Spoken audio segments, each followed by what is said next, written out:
basic kit. What's in my basic kit and what's kind of the concept, what are the ideas behind it, right? Well, while during the field survival series, you get a gear list of some basic minimum required gear that you'll have, and maybe some things that are nice to have but not necessarily required. What my basic kit does for me, it's items that cover all those bases and allows me to carry on my body a minimum amount of equipment that's going to ensure my survivability in the northeastern woodlands. Okay, if I get separated from my ruck, or if I leave certain items at my shelter site while I'm out scouting around or gathering resources, I'll still have a minimal amount of gear on me to ensure my survivability. Okay, before I go into what's exclusively in the basic kit, I have to cover a few things out of my EDC. There's some things in my EDC that are critical to my basic kit and just happen to be things that are always in my pockets when I'm going about my daily life, even if I'm not expecting to go out into the woodlands. Okay, the first thing that we're going to talk about is going to be a torch of some sort, right? A white light. Now, this gives me illumination in the darkness whenever I might need it, and is to me a critical thing to have, not only in my everyday carry or always just to have on me, but is also very useful for the woodlands. It's just a handheld white light, about 300 lumens for those who care, and it's got a clip on there, so when I'm wearing a ball cap I can attach to my head and have a head-mounted lamp. So that's the first thing from my EDC that is also a crossover. Second thing is purpose-built tourniquet, especially if I'm out in the woodlands. I'm using sharp tools, or if I'm hunting, it might be, or it's absolutely appropriate to be carrying a purpose-built tourniquet. As somebody who's been doing this stuff for a while, I am not a fan of improvising tourniquets. You should know how to improvise tourniquets, but keeping a purpose-built tourniquet on you at all times, whether in your everyday life or out in the woodlands, is a really good idea. It doesn't take up much space, it's pretty lightweight, and I always have one on me. Okay. Third thing is going to be my multi-tool. So whole bunch of small tools on this. This doesn't need any type of introduction. It's got several small blades on it that I need for smaller, more detailed tasks, but my everyday carry multi-tool is also part of my basic wilderness kit. So carry a multi-tool on me at all times. And then the last one is just a small hank of paracord. Now this might seem pretty bushcrafty, but I find a lot of utility for this. If I need to tie something down real quick, if I need to hang something up, even my everyday life, a small hank of cordage is very useful. And it also probably obviously has some very obvious bushcraft or wilderness applications, right? This is something I can throw together, throw a tripod together real quick, improvised out in the field. More recently with hunting, if I wanted to tie off a deer's legs, so just to make my life a little bit easier while dressing them, and then tie this off and help and use this as a drag to get the deer out of the woods or back to my shelter site, I can do that. So a paracord hank is very useful, not only in my EDC, but in my basic kit. All right, now moving on to the basic kit. What is in the basic kit? Well, the first thing and the most important would be a field knife. I prefer a very stout, very thick, fixed blade knife with a rather straight edge. In a later video, I'll go into kind of the concepts and what I'm looking for, generally speaking, in a knife. And the most basic tool, and probably the most important tool to have in your basic kit, is a good field knife, which again, with this rather larger blade, it is supplemented by the smaller blades that are on my multi-tool. So a good fixed blade field knife. All right, and just out of a matter of convenience for this video, the second one I'm going to cover is a small signal panel. So this is used for, obviously, for visually signaling others, or even visually signaling myself. All right, so obviously in the capacity I'm in right now, as far as hunting, having any type of extra orange, something large and visible that other hunters could see, especially in my younger years when I hunted almost exclusively public land, is always a good idea. If I'm conducting land nav and I need to signal my partner visually, show them exactly where I am in rather thick woods, this is also very useful. Gives me some motion along with the high visibility orange that this happens to be, but also signaling myself. So if I'm setting up shelter in an unfamiliar area and I want to scout around my new camp, I can hang this up and I can go 360 degrees in rather thick forested areas and not have to worry about getting separated from my camp. I can hang this up and I can always come right back to it if I want to mark a spot. Or if I'm tracking and I want to use this to mark the last known sign while I start casting out looking for a lost track, then I can use it for that. This is pretty useful. This one is waterproof, so I can use it as a ground cover. It's very reflective, so I can set it down and I can use it for working on things in the dark or low light. I can work on a tinder bundle and keep any ground moisture from getting up into that dry stuff that I'm trying to use. So I find this very useful, and since it can also be used for emergency purposes, I keep it on my knife sheath, just because it's very useful, and if I need to get it out quickly, here it is. I'm going to go ahead and use it as a ground sheet now as I go through the rest of what's in my basic kit. So the rest of the things in my basic kit, there's several different ways that people like to carry those other items.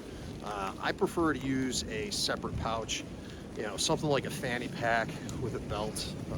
This belt pouch can also just be strung through. Sometimes I do that.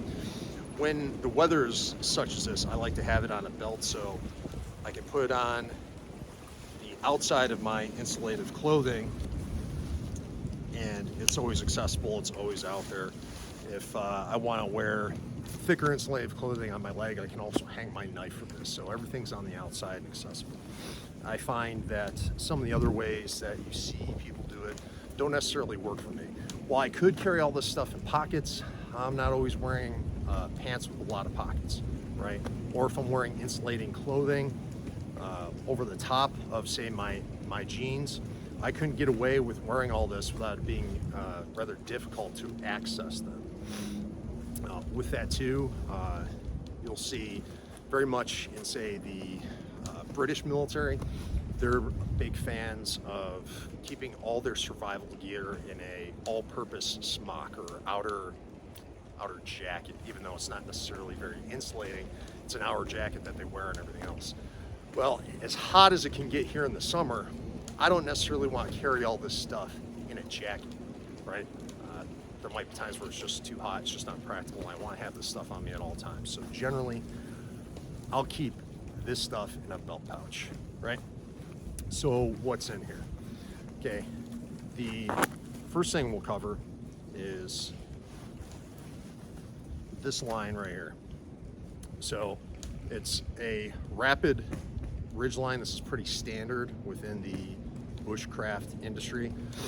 It's a quick way to put up a tarp if you need that for a quick shelter. I also use this as a ridge line for doing debris shelters, whatnot. It's simply bank line loops and a hank of paracord, part of the shelter phase. Okay, next thing I'll go over is the fire components. So got this idea from training with GB2, gray bearded green beret. The concept is an Arctic necklace. I can wear this around my neck, and if I end up having a water immersion situation, this gives me the ability to start a fire rather quickly using the duct tape as your tinder. And what's inside here is this is just a regular Bic lighter inside a waterproof container. So that gives me open flame ignition, right? Second open flame ignition, right, and probably a more practical one for the conditions I'm in right now, is stormproof matches. These will stand up to the wind much better than a butane lighter will, And also these ignite far easier than a butane lighter when the conditions are cold. Sometimes it gets so cold you just can't get the butane moving. So storm matches are really good as a secondary open flame ignition source. And then the last one, as far as fire goes, is a ferrocerium rod, right? Using hot spark. If all else fails, I still have this. And having talent with your Tinder bundle and having talent with how to actually use this as a resource and use it effectively, you can go forever on these ferrocerium rods as far as starting fires. Okay. Next thing that I have is this happens to be a Sawyer water filter. I like having a filter with me that I can use at any given time. I don't find it terribly practical to have a canteen on me all the time, and quite honestly, I don't. However, if I have a water filter on me, I wouldn't necessarily need to boil water, and I could stay hydrated just by continually filling up the internal canteen, if you will, filling up your stomach, right? I can use this to drink from any water source that isn't so dirty that it's going to plug the filter. That being said, in winter conditions like this isn't always the best option. In fact, it's pretty much a one-use item, because once water gets in there, if it's allowed to freeze, that'll open up the pores and this filter won't necessarily work the way that it's supposed to. So there's always a chance of you're trying to avoid beaver fever. There's a chance that you could get sick from water that you wouldn't normally if this gets frozen. So I have a water filter on me at all times in case I don't have a container with me, or if I don't want to start a fire to purify that water. Okay. Now the next thing is a compass and pace beads, right? So this covers my mobility, my ability to navigate, right? And the idea of pace beads, that's kind of like a military thing, but I got the idea of keeping my pace beads permanently attached to my compass because they kind of work in conjunction, right? The compass gives me direction. The pace beads allow me to measure the distance, right? How far do I have to go, or how far have I gone? And unlike in the military, in my time in the Marine Corps, where this was typically attached to some gear on the outside, training with gray bearded Green Beret made a lot of sense just to attach this directly to the compass, since I'm doing both at relatively the same time.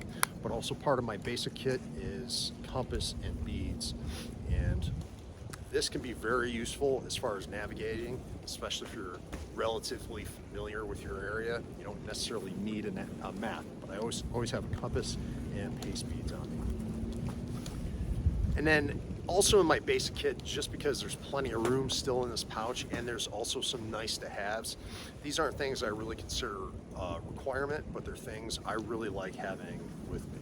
So to maintain that all important tool being the fixed blade field knife, I have here a strop and a small stone. Now I'm not a fan of sharpening in the field. I have the small stone to do slight repairs to my edge, but really where you need to be looking as far as maintaining your knife is not necessarily sharpening out in the field, but keeping it honed. As long as you keep it honed well, you're not really ever going to have to sharpen that blade. I do have a small stone with me to repair any small or minor damages to my edge, but I find it very, very valuable to have a purpose-built strop within my basic kit, right? Also in the basic kit, I keep a whistle, right? And this design goes back probably well over 100 years. I'm not even exactly sure. The date on this is 1899, so definitely over 100 years. This one doesn't have any type of internal ball, so it doesn't make any noise, and that also means in case it gets wet, it won't freeze up. It'll still work. A lot of whistles out there, especially storm style whistles, that have that ball inside that rattles around, which more than anything just kind of annoys me. But two, it there's a potential that it could freeze in there and not work the way that's supposed to. So I keep a whistle on me. That adds to my ability to signal, right? I can now have an auditory method of signaling, not just a visual one that I have with the signal panel down here. And then the last little nice to have that I have in my basic kit is it's made by a company called Exotac. It's literally just a repair kit. So there's duct tape on the outside here, and then there's thread and needle on the inside and some thread on the outside here. And just to repair any nicks, tears, stuff that might happen with my gear or my shelter, it's really convenient to have something like this here just on me at all times. Plus, there's the other applications that you can use stuff in here besides field repairs. You know, using a needle and thread for, say, fishing purposes or traps, certain things like that. But generally, it's in there for field repair, and I really like having all that stuff in the basic kit. Oh, I forgot one more thing. So, also nice to have is I like keeping a small tape measure in my basic kit. When I'm trying to improvise equipment out in the field, it's nice to have something to measure how long or how big I need to make something. It's very useful for, especially when I'm cutting, I don't have to cut 2 or 3 times. I can use a tape measure to measure out what I need to cut, and I only have to do it once. It saves me some time. This also has a lot of application as far as tracking, right? If I'm seeing the same tread pattern, I'm 2 different boots that might be the same tread pattern but different sizes. This will allow me to very objectively notice that, so I can know whether I'm seeing footprints from 2 different individuals wearing the same tread pattern. I can figure out much more easily with this a change in pace, right? If the distances between their marks start spreading out, maybe they've increased their pace.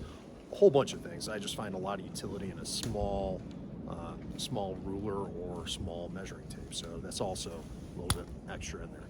But that's it for my basic kit. I have everything in here. It covers fire, it covers water to a degree, it covers my shelter, and it gives me the basic tools that I need out in the field. And for people who are skilled in wilderness survival and bushcraft, they'll be the ones to tell you that while it's a challenge, even just going around knife only, a large fixed blade, reliable knife can get you a long way. And with all these other pieces of equipment, it can be very beneficial. And again, I like carrying it in an outside pouch. You could get away with carrying all this stuff just in your pockets on your pants or maybe a jacket, but with the changing weather conditions here, you know, in my area where it can be 90 degrees in the summer and it can be sub-zero in the winter, I like being able to wear this at all times and not be concerned with, am I wearing too much clothing or am I wearing too little clothing, and where's all my survival gear? It's just on me all the time. Any questions or comments? You know where to find us, and check out our field survival series. Come out and test your gear, test yourself, learn a few things, and learn how to get a little bit better in the woods and enjoy your time out there.